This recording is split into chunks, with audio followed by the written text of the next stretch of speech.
Hope is more than just a sentiment. It can actually get us through our darkest days. On this episode of the Live Faith First podcast, Abby Olcese and I sit down and we start a journey through Advent.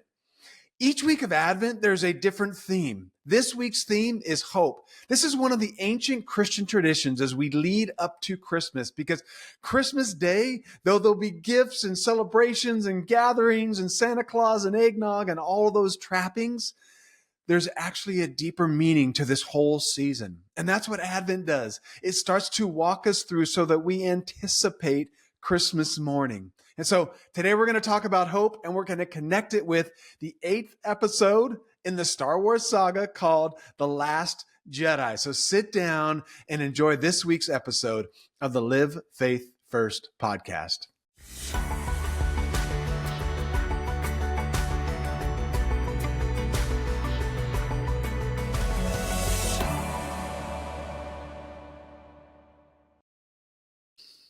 Hope is like the sun. If you only believe in it when you see it, you'll never make it through the night. Now, can you tell me what movie that's from? That is Princess Leia Organa from The Last Jedi. And we're going to do a 5-week series on Advent and Christmas. And we're going to do it a little bit differently this year. Now, we're going to talk about it weekly because there's a different Advent theme each week, but then we're going to connect it with a film. And we have a movie critic and author. Abby is with us on each of these episodes to take us through this journey. So Abby, welcome to the Live Faith First podcast. Hi, thank you so much for having me. I am so excited. I've really enjoyed reading your book, and I'm looking forward to kind of journeying through Advent with you. And I love the idea of connecting it with film. But before we get into that, would you give us a cliff notes of your life? Where were you born? Where were you raised? How did you get to where you are today? For sure. I have lived most of my life in Kansas, although I currently live in Kansas City, Missouri, which confuses a lot of people. Yes. But I have been obsessed with movies ever since I was a kid. Before my family moved to Kansas, I grew up in Chicago, which has a very robust film criticism community. And so I grew up reading the weekly reviews every single Friday. It was like my favorite weekly tradition with my parents. And most of these were reviews for films that I couldn't yet watch because I was too young to really understand them. But I just kind of saved them away in the back of my brain for like, one day I'm gonna watch this.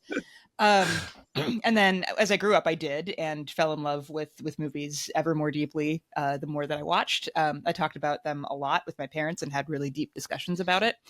And then I felt kind of like those conversations weren't really matched by the discussions that I was having with friends and community members and leaders at my church. Not necessarily because it was a bad environment. It was a pretty good environment in general, but the culture at the time was pretty prescriptive. And so it became really confusing for me to figure out what was like, quote unquote, okay to watch. And it wasn't really until I hit adulthood that I realized that everything is technically okay to watch. It's what you take away from the experience that really is the most important thing, which I find is pretty close to how we should read the Bible. It's the content is really important, but also how you interpret that content and what you do with that content is just as important, if not more so. So because those two things in my brain have always kind of been married in a weird way, I ended up writing this book, Films for All Seasons, which goes through the entire church year and links film with various church holidays and highlights of the church calendar to kind of help people, I guess, in a way, understand how my brain works, but also to kind of encourage them to widen the boundaries of how they think about scripture, how they think about the church, and how they think about art in relation to those things. Yeah, I love it. And I did not grow up in a tradition that spent a lot of time in the church calendar. We did Advent. That was always something. My mother would always get out the Advent wreath, and we'd have the 5 candles on our, dining room table or our, kitchen table. And we would, light one a week. And my mom would always have a little devotional every day that we'd read before dinner. So Advent was always a part of my journey growing up as a follower of Jesus. But kind of after that, until you got to Easter, there wasn't much. And then, you'd wait again until you got around to the Christmas season again, to Advent season. And so, so I love the book, and there is a movie in your book, not that we're going to discuss on this series, but I was surprised that you put it there, because when it came out when I was in high school, I'm like, that's not a movie we're allowed to watch. It was, very, no, son, you don't need to be watching that movie. I'm like, oh, wow. Okay. And I still haven't watched it to this day. I feel freedom that I could, but I haven't chosen to watch it yet, but maybe I will now. And it's a temptation of Christ. For all of you wondering out there which one it is, it's a temptation of Christ. Yeah. That was the assumption I made too. Okay. So as we kind of move into Advent season, would you give us kind of the basics of Advent? Like, how does that, what the significance of it, and maybe even the larger kind of Christian calendar and kind of what that journey looks like? For sure. Yeah. So kind of like you and like a lot of folks, I think I grew up with an understanding of Advent, although mostly I grew up with an understanding of it as it's not Christmas yet. Why are we doing this? And later kind of came to an appreciation of it as its own thing. But my church also observed parts of Holy Week. So like Maundy Thursday, Good Friday, in the lead up to Easter.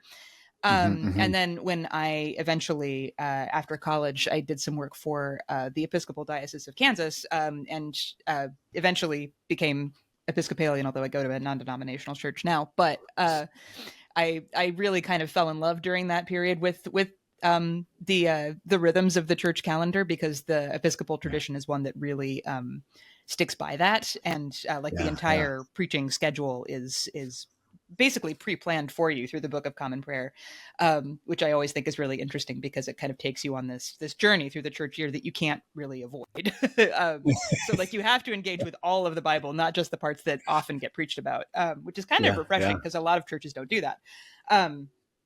But anyway, all that to say, so the 4 weeks of Advent, each one of them has its own kind of theme behind it. And those themes, at least in my book, I know it kind of alters a little bit depending on what tradition you're part of, are hope, faith, joy, and peace.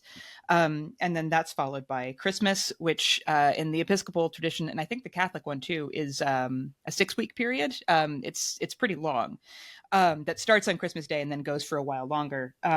And into Epiphany, which is when we kind of recognize Jesus coming into his identity as the Son of God and revealing that identity to the world at large. And then after that, there's it's interspersed with something called ordinary time, which is basically just a shorthand for when we don't have major holidays in the church tradition, which is important by itself, but that's kind of a different conversation. And then we go into Lent, which is a 6-week period in the church, beginning with Ash Wednesday and then leading up to Holy Week and Easter. That's kind of a time when some people will give up certain things for Lent. It's like a time of intentional fasting or restraint from certain things to kind of remember who our identity as basically flawed human beings. That starts with an admission of our mortality on Ash Wednesday, and then kind of slowly recognizing why Christ came to save the world and the nature of the world that still exists and requires grace and saving. Ash Wednesday is immediately preceded by Fat Tuesday. Is that right? Yes, indeed. So some of our folks out there who maybe don't have a huge understanding may know Mardi Gras, and so this is kind of a that final day before we move into the 6-week Lenten period, right? So that we're it's getting kind of it all time out, as they say. It's the time to get your jollies out before you can't have them for 6 weeks straight. Yeah, right. And then. Then it's Holy Week, which technically goes the entire week leading up to Easter, but in most churches, I think most churches usually observe some combination of the last sort of 3 days before Easter. So Maundy Thursday, Good Friday, and Holy Saturday, or Easter Vigil in some churches. Then Easter, then Ascension Day, which is kind of the recognition of when Jesus returns to the Father and kind of kicks off the ministry of the disciples. And That's followed by Pentecost, which was one that I really had to kind of dig into and kind of research when first when I did the article series that this book is based on, and then the essays for the book itself, because that's specifically a chapter in Acts where the disciples are gathered for a feast holiday, and they're gathered together to kind of discuss what the future of their ministry is going to be.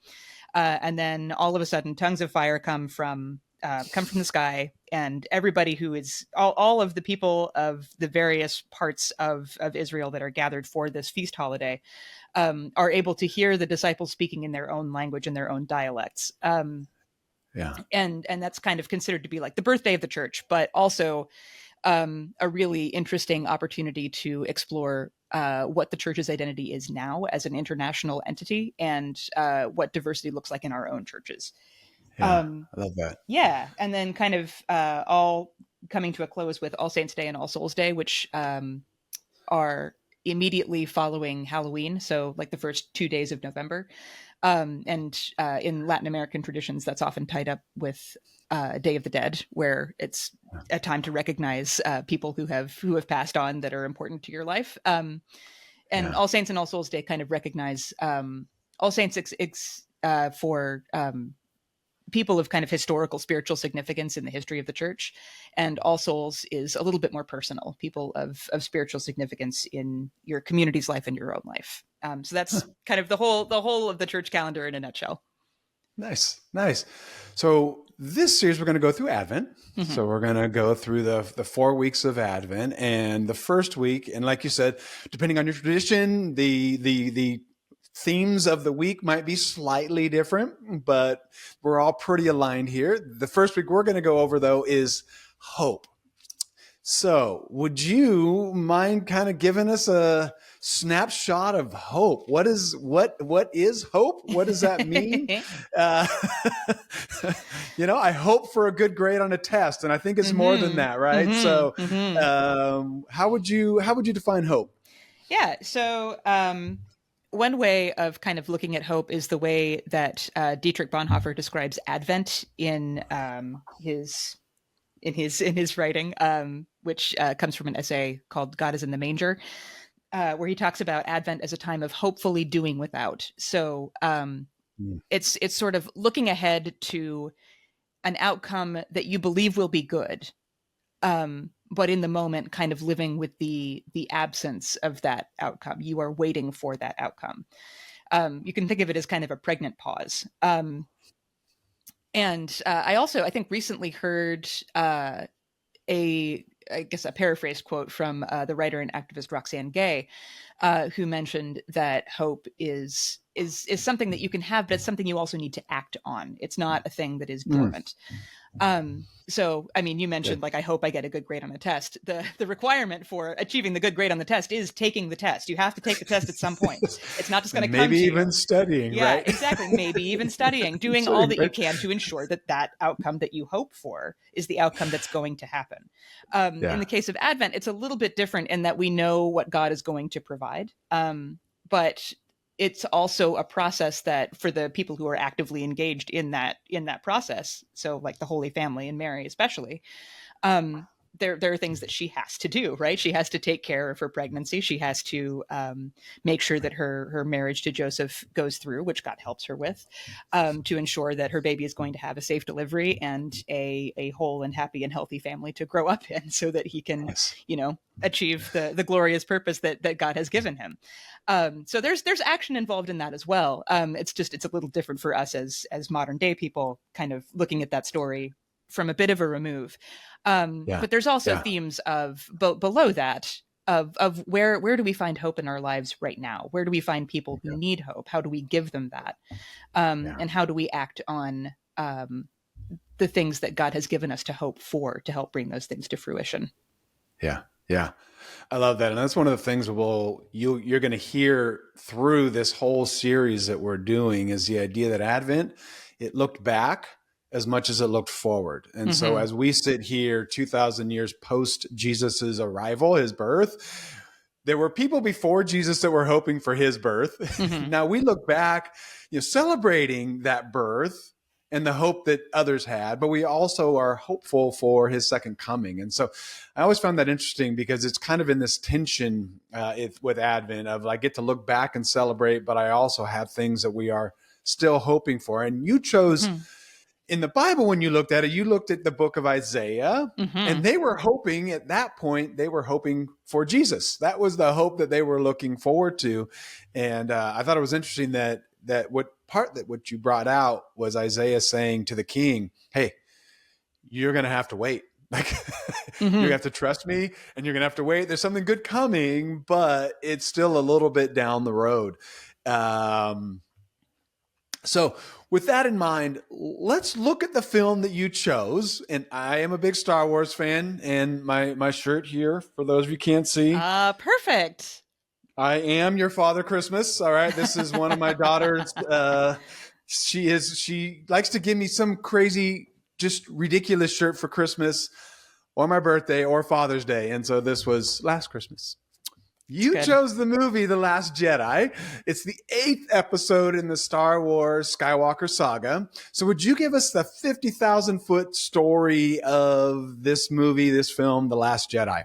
Sure. So, yeah, you mentioned it's the 8th episode in kind of the overall Star Wars saga.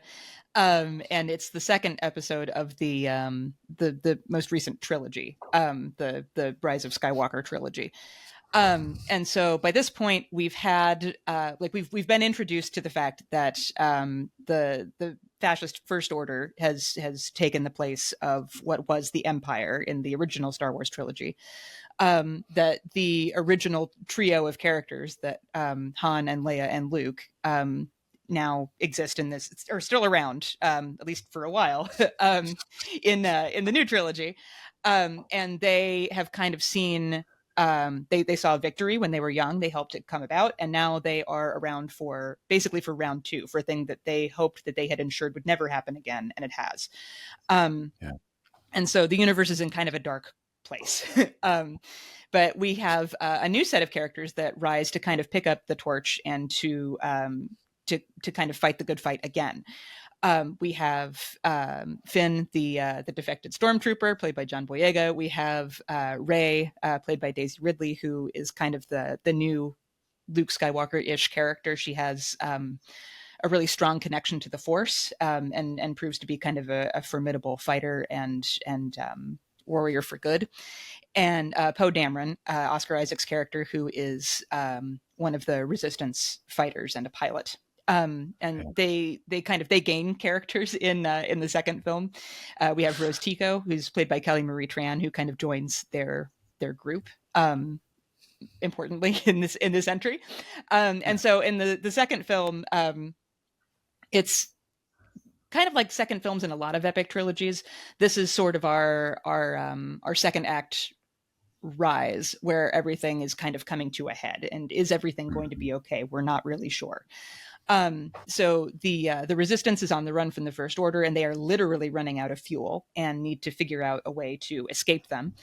And Rey is on her own trying to find Luke Skywalker. She's found him, and she has found out that he does not want to be kind of brought back into the fight, because he is responsible basically for the rise of the series' big bad, Kylo Ren, who's played by Adam Driver, who is the son of Leia. And so there's all kinds of, intermingling in that makes it complex. And one of those complexities is that Rey herself has a really strong connection through the Force to Kylo Ren, and sees some good in him, but also recognizes how far he's been corrupted by the people around him, basically.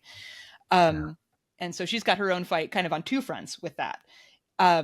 And the Resistance, when Leia is basically taken out of commission during a big fight, Poe and Finn and Rose have kind of, they come to be at odds with the person who takes over Leia's spot temporarily while she's out of commission, played by Laura Dern, Vice Admiral Amy Lynn Holdo, who says that she has a plan, and that if they trust in the plan, everything's going to go fine.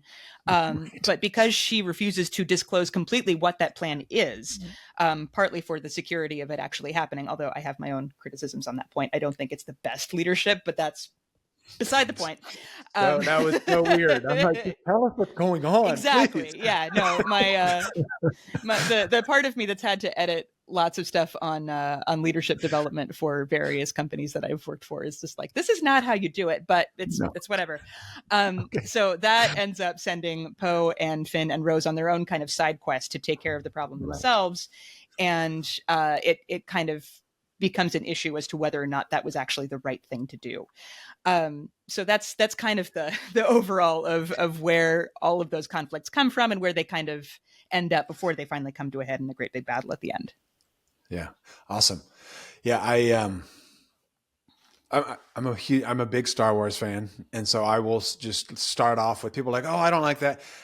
I like all things Star Wars. Now, some Star Wars is better than other Star Wars. So just kind of roll with me on this, but that last, and also these episodes are going to have spoilers, but all of the movies that we're talking about have been out for a long time. So if you haven't seen them yet, go watch the movies. I would encourage you to. But I think one of the things that I found so interesting, especially in light of hope, what we're talking about here this week with Advent, is that we sometimes have massive expectations on how God is going to show up.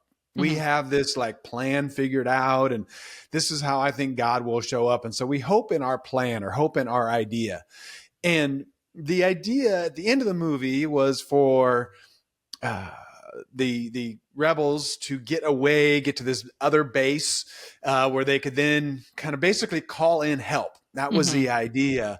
But they were picturing help in the form of tens, hundreds, thousands of people showing up to defend them from the First Order. And that is not the help they got at all. They got the help in the form of really three people.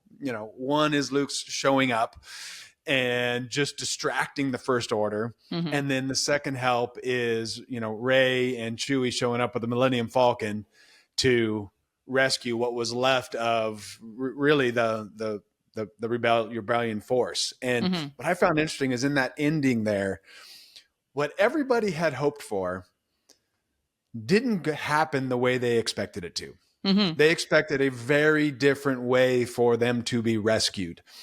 And yet it was the rescue they were looking for. They got away. They survived it and lived to fight another day, which of course is the final episode in that series. So when we talk about hope, I think that's how hope is for us sometimes, right? We come up with these grand plans of how I expect this to play itself out. And that's not always how it goes. Yeah, I would agree with that. I feel like when you put this movie next to the original Star Wars trilogy and the message of hope, like particularly in A New Hope, it's a really interesting commentary on, because like this movie came out almost exactly 40 years after the Star Wars trilogy kicked off with A New Hope. So in a way, this is kind of Rian Johnson, the director who also wrote the script, kind of looking at that movie and saying, where is hope right now? What is the state of hope in the Star Wars universe at this moment? Excuse me. And the answer is that it's there, but it's waning. And hope looks like a lot of different things. And one part of that is being able to have hope in other people and to have hope in things working out like you said, the way that it needs to work out, even though it might not look the way that you think it's going to look. Which I think is a really interesting commentary on exactly that, kind of the unexpected nature of how things often play out. The universe kind of, and in the end being where it needs to be, things happening the way they need to happen, but not without some struggle, right? Not without some testing about where we put our faith and how we act. Yeah. It's interesting how I imagine immediately before Jesus was born, 6 months, a year, 5 years, 10 years, whatever that immediately is, right? That there were a lot of people, and we see that with Simeon, we see that with Anna when they actually see Jesus at the temple. They're like, finally, I can go and be with you, God. You finally answered my prayer. With these very old people who I'm sure were saying, how is God going to show up with these Romans coming in and the Greeks were just here and like all of this going on? And to connect it to today, I feel like God just gives us enough hope to keep going. Uh, Yeah. there are moments, right, where we're like, what is happening in this world around us? Are you ever going to come back again? Like you said, you would come back a second time, and I believe it. But Yeah. man, I feel like we've been waiting a long time. So I will Uh, keep my hope up. And he gives us just enough hope.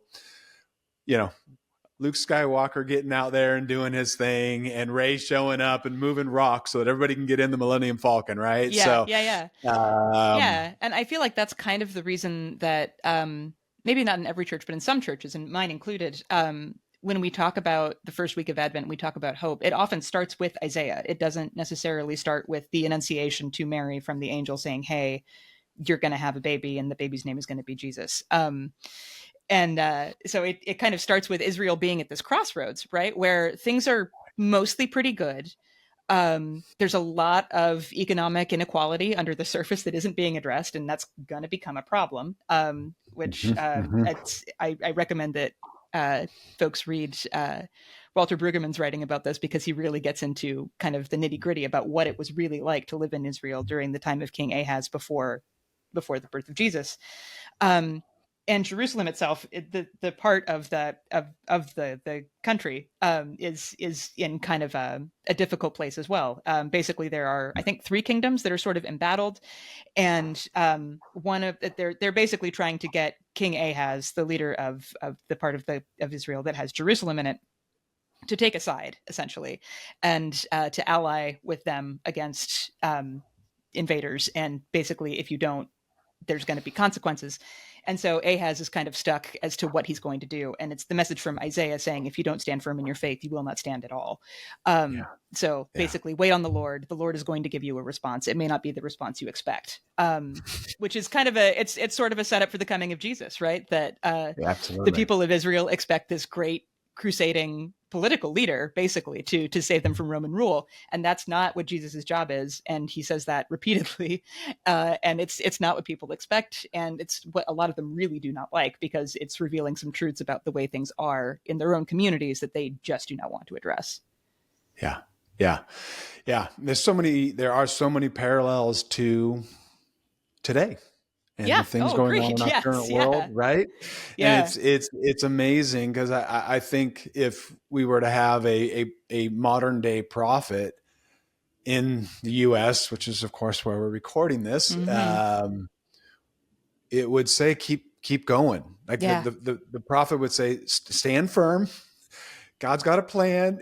It's not maybe working out the way you thought it was going to work itself out, Yeah. but have hope, stand firm, stick with me. You know, it's going to be okay. Yeah, which Um, interestingly, when this movie first came out, I was reviewing it for Sojourners, which is a website and magazine that I write for pretty regularly. And politically, socially, we were in a really similar place. And at the time, I wrote about the Last Jedi as an Advent movie, which is why it ended up in the book as an Advent movie. But it struck me immediately that was kind of it was a message of hope, and it was a message of in ways of social justice, because like there are parts in that movie that I yes. describe a little bit in more detail in the book, about the idea of justice and equality coming to parts of the galaxy that we haven't really seen before. There's a whole section in Finn and Rose's kind of side adventure where they go to this planet that is basically, it's like a casino gambling planet, where all of these people who are just super rich are either losing their money or they're making more money. And a lot of that money has come from munitions sales to both sides of the war, which I think is fascinating. But importantly, Finn and Rose have very different reactions to their experience on Cantobite, the planet, which is that Finn thinks it's great because he's never seen anything so glitzy and glamorous and cool in his life. And Rose, who she and her sister come from a mining planet and ended up having a very different experience with who took those resources and who that money was going to, has a very strong understanding of what is powering that planet in terms of labor. And she has a really negative reaction to what she's seeing. And they have a very sweet interaction with a stable boy who they help, and they say, we're with the resistance, we're here to help you. Rose gives him her signet ring that has the resistance emblem on it, which Admiral Holdo tells them is sort of a sign of hope to the galaxy, that it's a sign that they're the good guys. And then we see one of those kids using that same ring at the very end of the film, and he also uses the Force to pick up a broom, which I think is really meaningful, right? Like it's a commentary on the fact that anybody has the ability to make really significant change. Everybody has a little bit of power, and if you combine that with hope and the understanding that other people are working for your good, then that can really do some significant stuff, which I think is really moving.